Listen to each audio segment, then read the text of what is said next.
So close your eyes. Take a deep breath in and exhale. Take a deep breath in and exhale. Take a deep breath in, hold it there. Oh.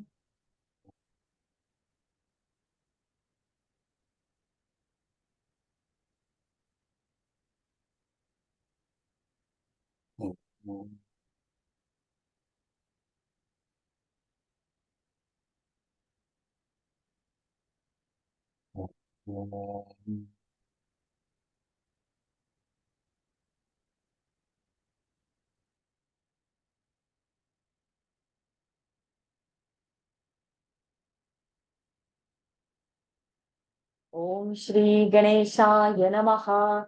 Om Shri Saraswatyai Namaha. Om Shri Gurubhyo Namaha. Samasta Jana Kalyane Niratam Karunamayam Namami Chinmayam Devam Sadgurum Brahmavidvaram Sadgurum Brahmavidvaram Yovantah Pravishya Mama Vacham Prasuptam सञ्जीवयत्यखिलशक्तिधरस्वधाम्ना अम्यांशहस्तचरणश्रवणत्वगादि प्राणान्नमो भगवते पुरुषाय तुभ्यम् प्राणान्नमो भगवते पुरुषाय तुभ्यम्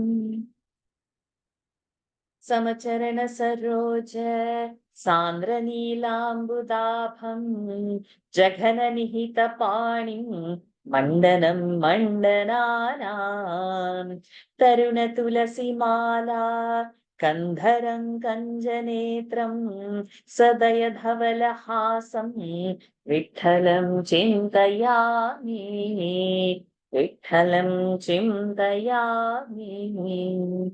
Pranams to the Lord. Pranams to all the Mahatmas in tonight's Eknathi Bhagawat session.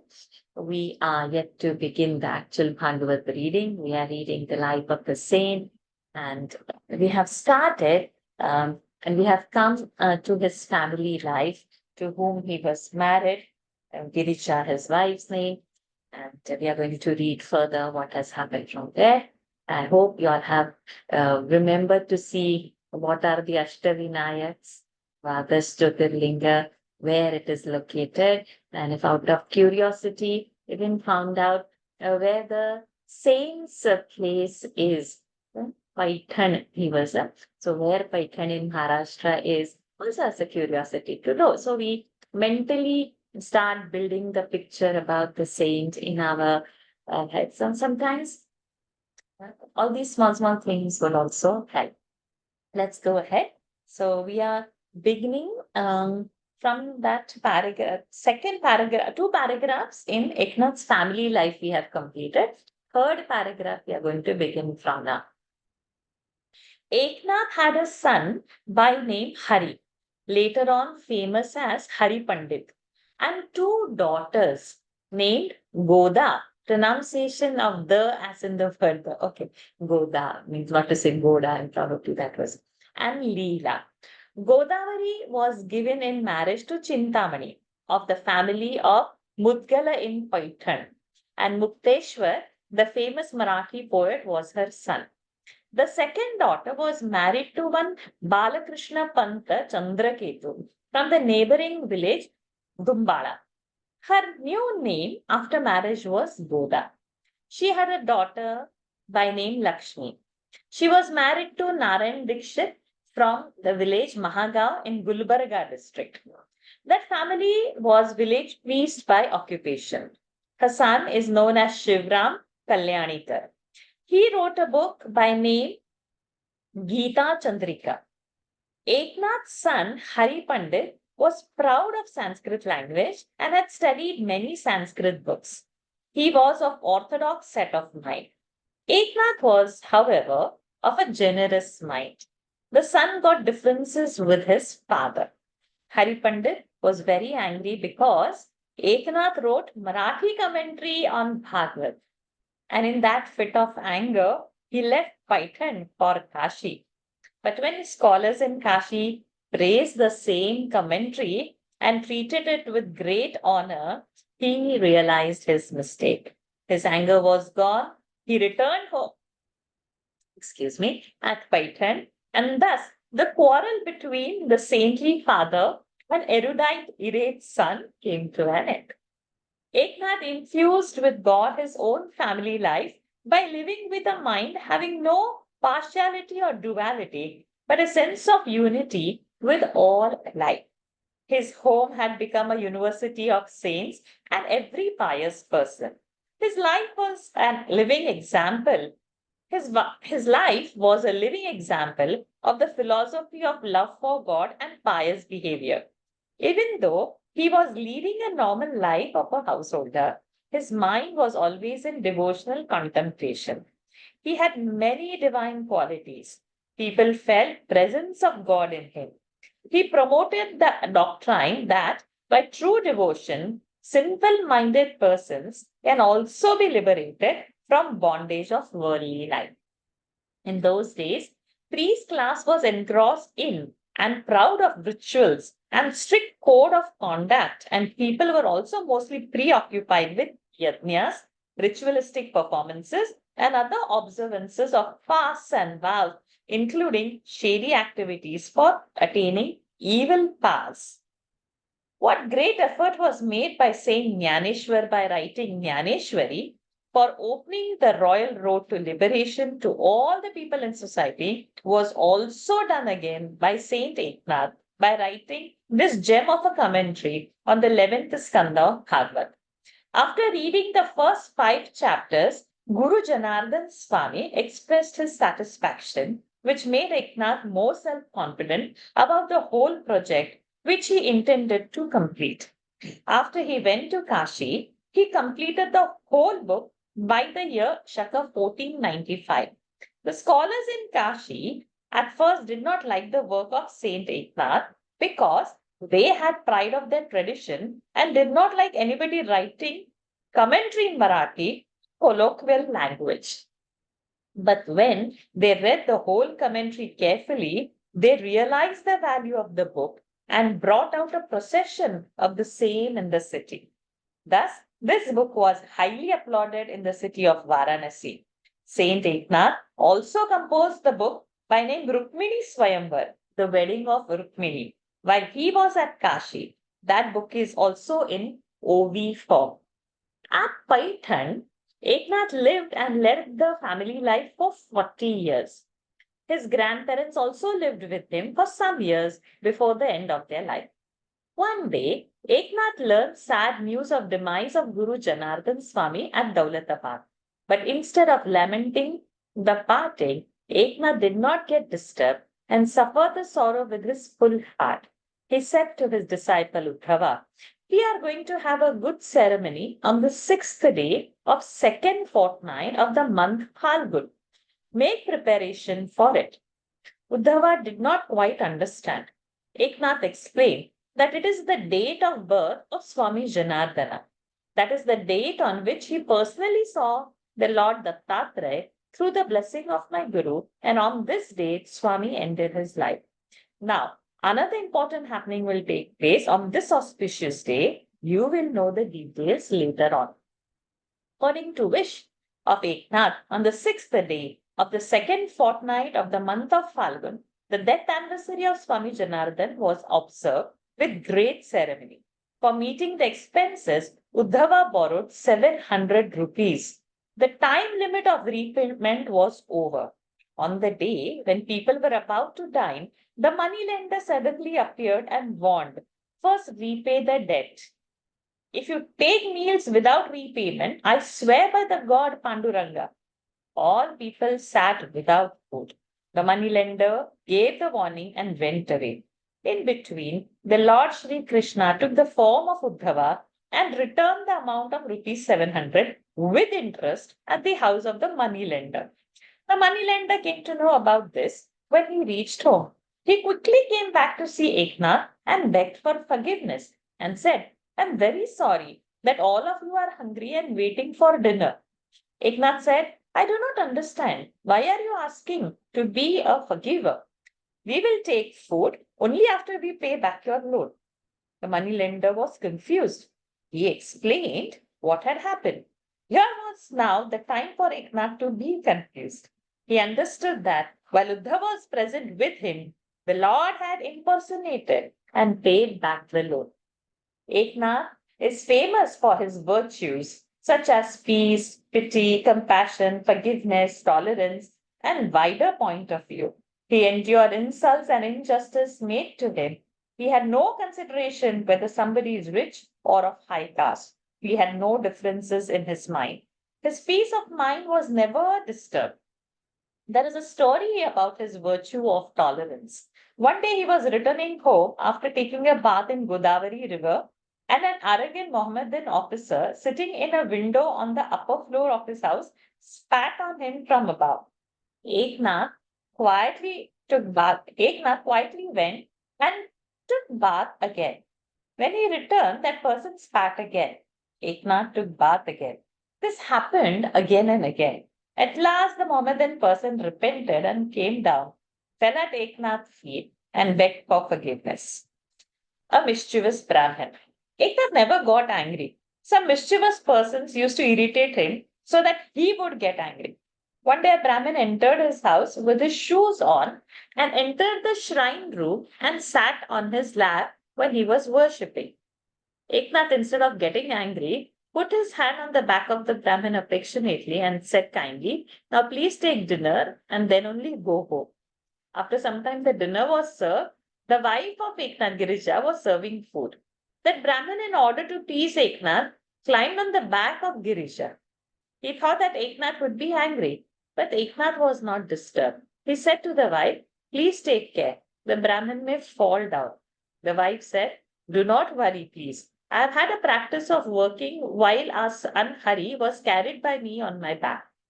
This son is a bit bigger, that is all." Eknath did not think this enough.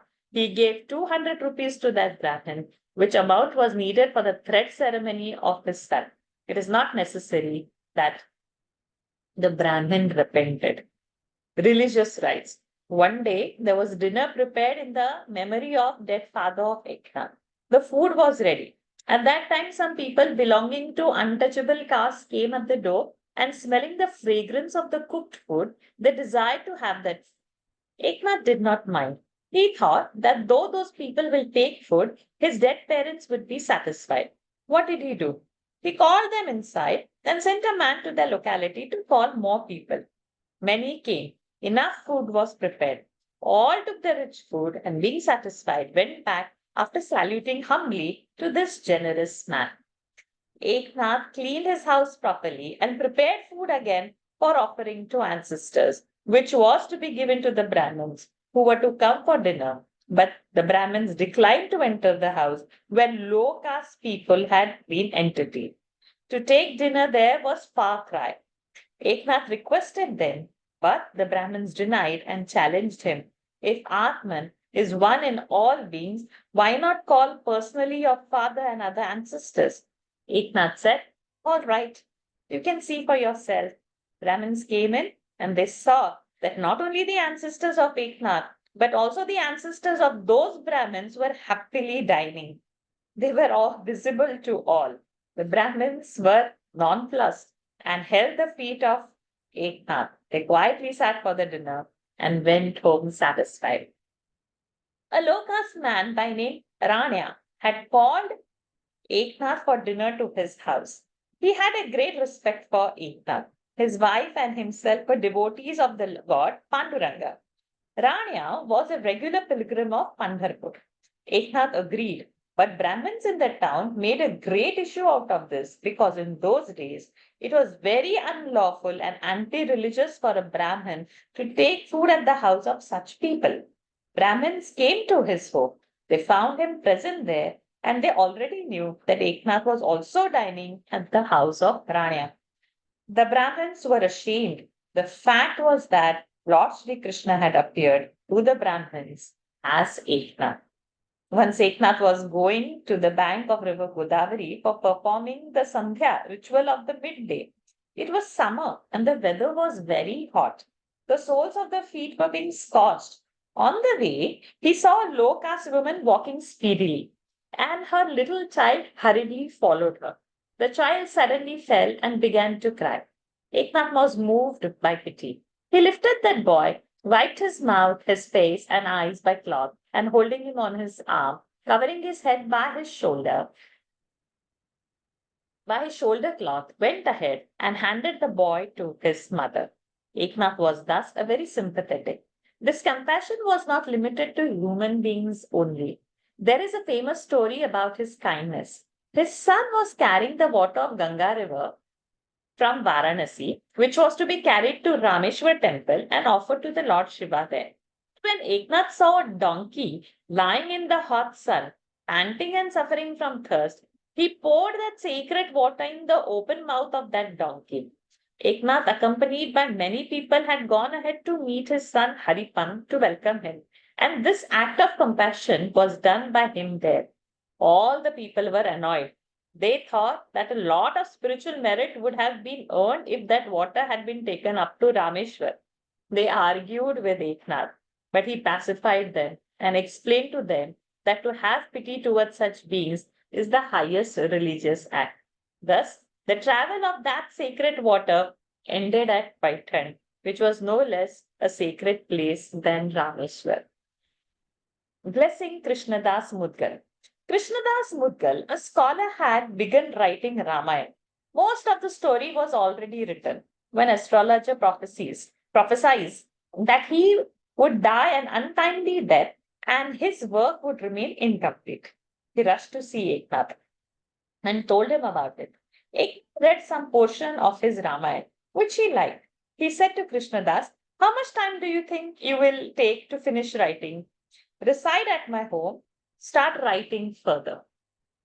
That scholar lived with Eknath. He finished the book writing in 11 days. He died much later. The astrologer was proved wrong. Thus, Eknath had postponed the death of that scholar. Hari Pandit and dinner for 1,000 Brahmins. Eknath did not observe untouchability. He used to explain Vedanta in Marathi. Getting angry about this, his son left home and went to Varanasi. As we have already read, Eknath, the kind-hearted father, felt forlorn at this parting. He went to Varanasi to bring him back. He came to Paitan, but put a condition that Eknath should not explain Vedanta or mythological books in Marathi. Eknath stopped all his programs. Hari Pandit began instead, but the listeners were not coming to hear.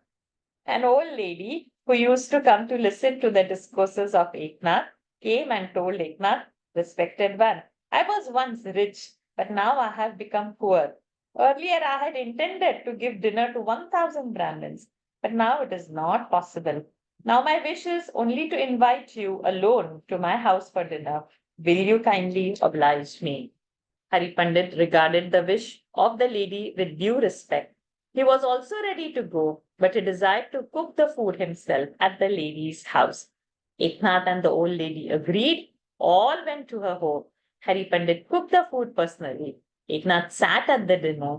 What that lady did was that she herself put one laddu in the plate of Eknath. After dinner, Eknath told his son to lift and remove the empty leafy dishes of food. He did so. Under the dish used by Eknath, he found dish below dish, which were 1,000. That old lady got the merit of giving dinner to 1,000 Brahmins by giving food only to Eknath. And this miracle, Hari Pandit was ashamed and bowed to the feet of his father. Eknath told him to follow the path of devotion. The dislike about Marathi and the sense of untouchability, which were his prejudices, were gone. I think we can stop over here for today. If anyone has to share any thoughts, please feel free.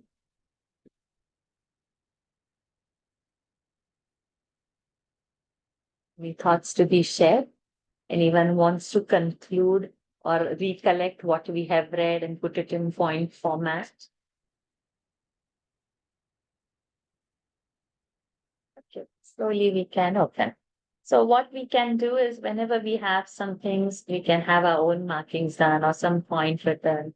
And that can be, because again, to read is going to be a difficult. So at the time of reading itself, if we will mark something that attracts us or something that has touched us or something that Now, for example, taking from Kashi the water, Ganga water to Rameshwar is like a big ritual. People do that. And, they put everything into it to get this punyada.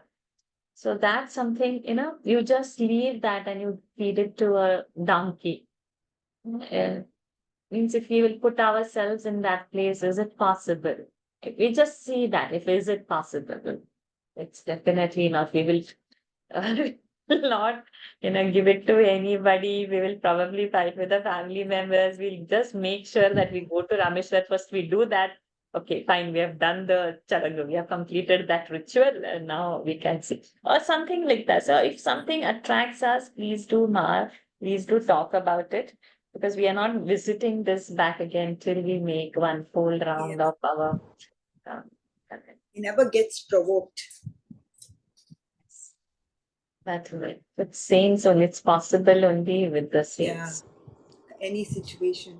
While learning Sanskrit, there was this Subhashit, but I'm not remembering that Subhashit now, where this saint was freeing the scorpion from drowning the river flow, which was flooded. And he would take out that scorpion, and that scorpion would bite him. The moment he would bite, when his hand would jerk off, the scorpion would fall, and again he would save it. Then the person was saying, why are you holding that scorpion? So he's saying scorpion is behaving by his dharma and I am behaving with my dharma. That means to save the life. So saints are always like this. They come in our lives to save us. Okay.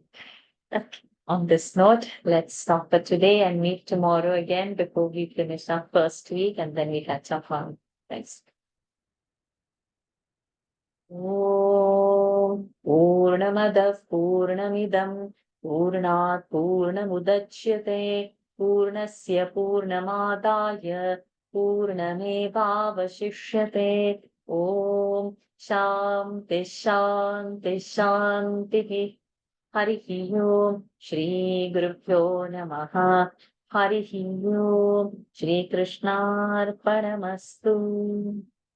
Hari Om everyone, and a happy Ram Navami to each one. Hari Om. Hari Om. Thank you. Thank you. Thank you. Thank you. I had one Thank doubt, you. everyone. Thank you, Varshaji. Thank you, Varshaji. See you. Thank you. Hari Om. Thank you. Varshaji, you can hear me? I don't know. Yes, I can hear you. Yeah, Varshaji, this yesterday's homework, I'm sorry I joined a little bit late. That forgive my ignorance, 4 verses 32, 33, 34, and 35 of chapter 9. I could not find chapter 9. Which skanda or this one of Mahabharata is what I wanted to know, madam. If you can kindly help us. Of Yeah. Bhagavatam. Bhagavata volume 2 is what they said. Yes. That means second skandha. Okay. So you have to go into Bhagavatam. Second skandha. Okay.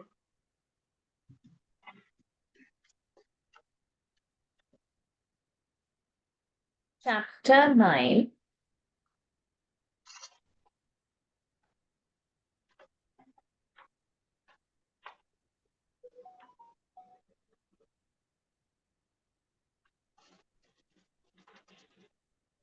And from there, 32, 33, 34, 35.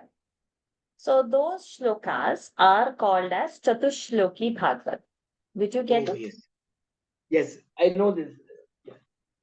I got it, madam. These are the Samevagre Nanyadyat Sadasat Param Paschadahai Yadetacha Yovashishyeta Sosmyaham Ritethanyat Pratiyeta Na Pratiyeta Chatmani Tadvidyadatmano Mayam Yatha Bhaso Tatha Tamaha Yatha Mahanti Bhutani Bhuteshu Chavacheshvanu प्रविष्टान्यप्रविष्टानि तथा तेषु न तेष्वहम् एतावदेव जिज्ञास्यम् तत्त्वजिज्ञासुनात्मनः अन्वयव्यतिरेकाभ्याम् यत् स्यात् सर्वत्र सर्वदा.